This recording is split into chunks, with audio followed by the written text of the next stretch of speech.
everybody, to the Superhumanistic podcast, where we talk about all things health, wellness, and longevity. Thank you for joining us today. We are your hosts. I'm David. I'm Jessica.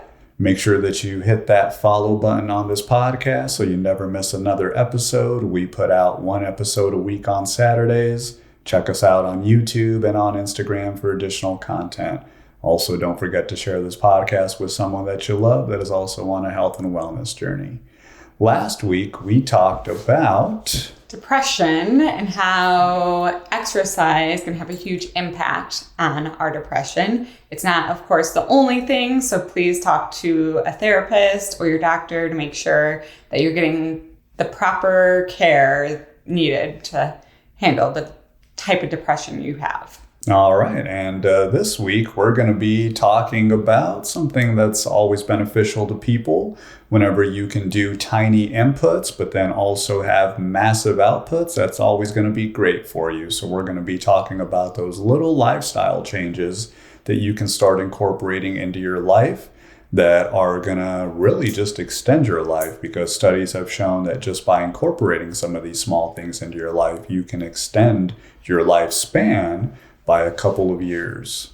Yeah, so again, it's those smallest lifestyle changes to our sleep, exercise routine, the diet that we have, and how those tiny shifts actually stack up to be really huge longevity gains. Yeah, these micro habits can literally add a year to your life in just 4 to 6 minutes per day, according to some of these recent studies. So for people with the least healthy habits, researchers found that adding just 5 minutes of sleep, 2 minutes of moderate to vigorous exercise, and a small improvement to diet quality, such as an extra serving of vegetables, can literally add a year to your life. So wait a minute. I only have to have 5 more minutes of sleep? Like, what? I guess I'll be hitting that snooze button or reprogramming my alarms here. So just having those 5 extra minutes of sleep can change my whole life. Again, it's not hitting the snooze once, but reprogram your alarm to go off 5 minutes later. Yeah, and another one is the 2 minutes of exercise. So that's just really one more burst up the stairs, parking your car at the end of the parking lot and walking into the store. So super simple to start incorporating that one into your life as well. So I'm going to walk up the stairs, I'll walk back down and then go up again. Love that. And then diet change, right? Half a serving of vegetables, handful of baby carrots then, or just a scoop of broccoli, spinach added to your eggs in the morning. Yeah, the point is that these little small changes there are really just improving from your baseline, especially if you're not doing these things now. And really, these things compact over time. So these little small changes, if you're doing them every single day, every single week, every single month, and every single year, are going to start to stack those benefits for you. And it's not just live longer. It's also about our health span. So living more years and feeling good. All right, so now we're going to jump into why these little tiny changes work and really that compounding effect for just that little 5 to 7 minutes per day that we've been talking about. So let's make this more superhumanistic for you. And the real reason is that it's powerful is because it removes the all or nothing trap that a lot of people fall into with these diets and things like that. Yeah, I definitely have fell victim to those traps myself. I'll set this huge lofty goal of I'm going to make it to the gym 6 days this week. And it's well, wait a minute, it's Saturday and I've done 2. So making sure that it's realistic to your schedule, one, but then your mood is impacted with exercise, as we talked about previously. So making sure it's a good goal, especially if you've never worked out before. So setting those smaller, realistic goals. Yeah, because then reality inevitably hits anytime you try to plan something, and then you have a meeting that runs late and you're at work till 5 o'clock or 5:30 working on reports or something like that. Maybe you have kids and you have events that you need to take them to, or it gets stressful and then you have those cravings of cookies and stress eating and those type of things. Right. So really, instead of like asking ourselves to be perfect, we really want to just say, have I improved by 1% today? Yeah, our brains like those little tiny wins. So you always want to stop and celebrate those little tiny wins. So that way you can start repeating these great benefits. And then with that repetition, that's when we start to create our new identity. We don't become fit because you've worked only one time in our lives. I totally wish this were the case, but it's not, right? Like you have to go to the gym and be consistent with it. So you actually become fit when you're someone who moves daily, even if it's in small doses. Yeah, the research points to creating synergies. So that's super important in life. So what you're doing is you're improving multiple things, the sleep, you're improving the movement, and you're improving the diet. And that's going to matter to your body long term than focusing on just one of those. So diving in a little bit deeper to our sleep, right? Sleep is the easiest longevity upgrade. It's most underestimated performance enhancer that we have here on Earth. Sleep is that multiplier habit. So if you sleep better, your cravings for those bad foods comes down, your brain works better, you make better decisions, your mood improves, and your stress drops. So then what is the smallest sleep upgrade? Well, here's the superhumanistic version for you. So don't try to sleep more. Try to start the sleep process earlier. That's going to be super important. So those micro actions versus fast and realistic, you kind of want to consider those. So set the lights down or alarm 15 minutes before bed. So you want to start getting into that mood and that kind of mentality when it comes to bed. Just start that process 15 minutes earlier. Keep the phone outside of the bedroom or across the room, or you can also use some of the settings or features that it comes with, such as do not disturb. Again, push that do not disturb time 15 minutes sooner is another good call out as well. The 2-minute shutdown ritual, so brush your teeth, water, and breathe. So it's super important to try to do a little breathing exercise as you start to go into that sleeping phase, whether you're doing it in the bathroom as you're brushing your teeth. I like to do it as I first lay down, whether it's doing a 10-minute Wim Hof technique or even just something super quick like breathing in for 7 minutes, holding it for 7 seconds, holding it for about a second or two, and then releasing for 7 seconds. And just repeating that 4 or 5 times is also a good one.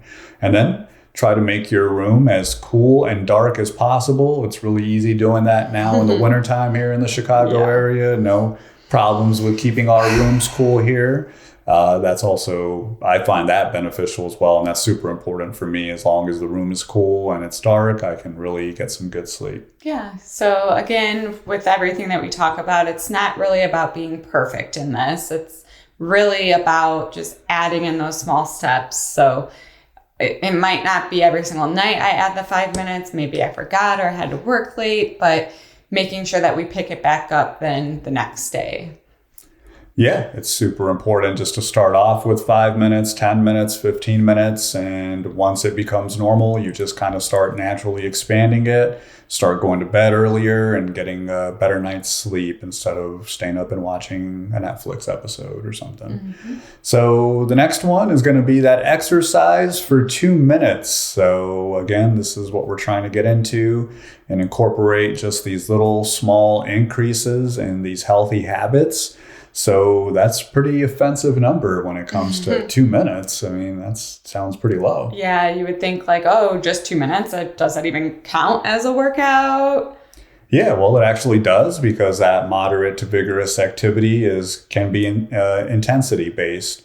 And it's not just the time, it's really the signal that you're sending to your brain with even just a quick 2-minute burst of exercise. So then what are the certain things that would count for that 2 minutes? You can do a brisk walk, which is always nice, especially since you can get out, get a little bit of sun and get some fresh air as well.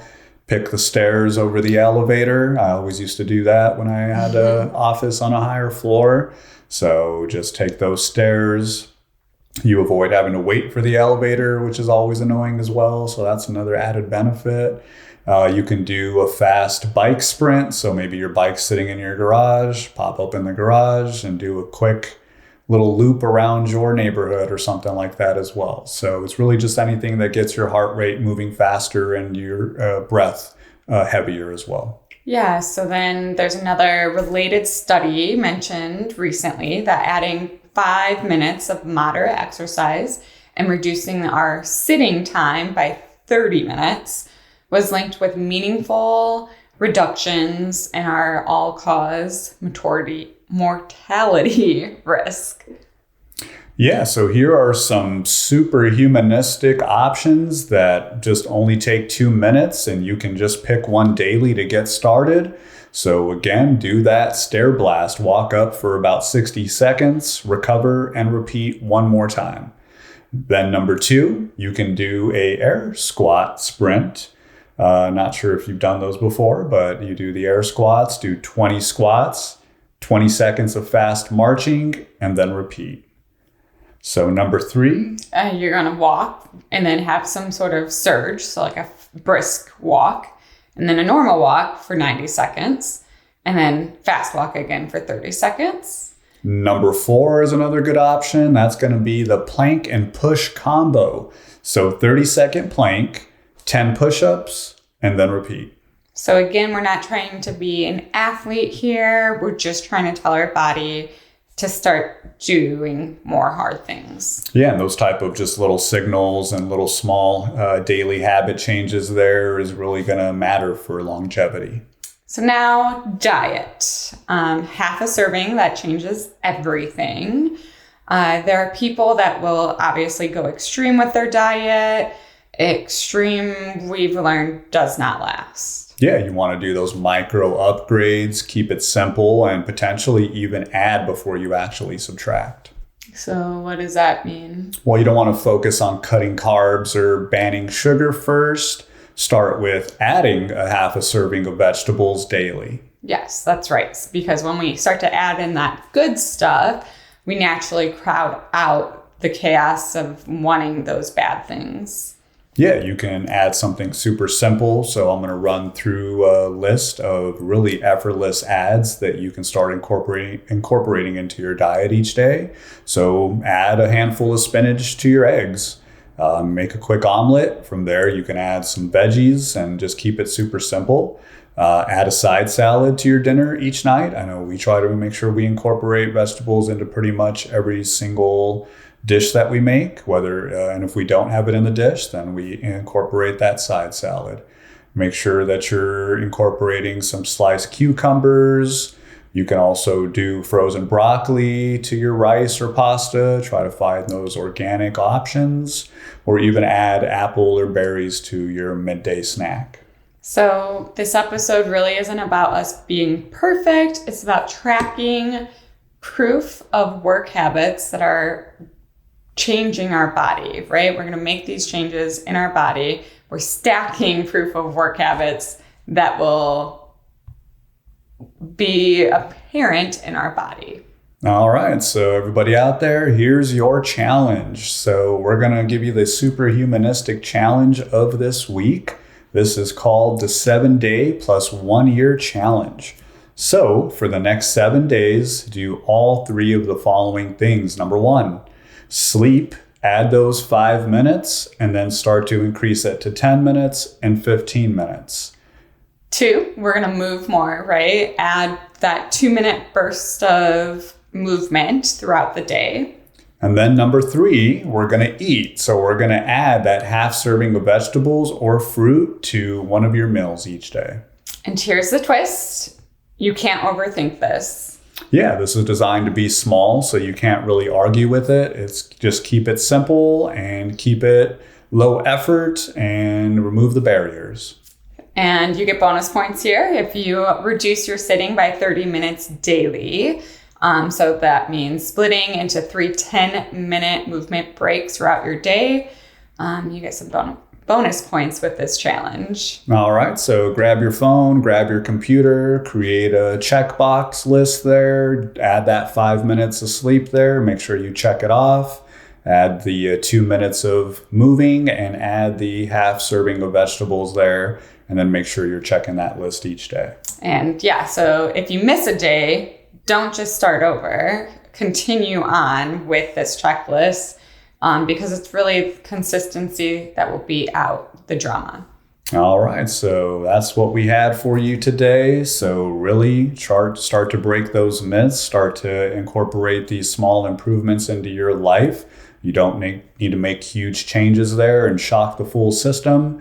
You can just start in these little small steps, and that's going to literally add a year to your life. So make sure that you check us out on YouTube, check us out on Instagram, follow this podcast so you never miss another episode and you can be more superhumanistic. We'll see you next time. Bye.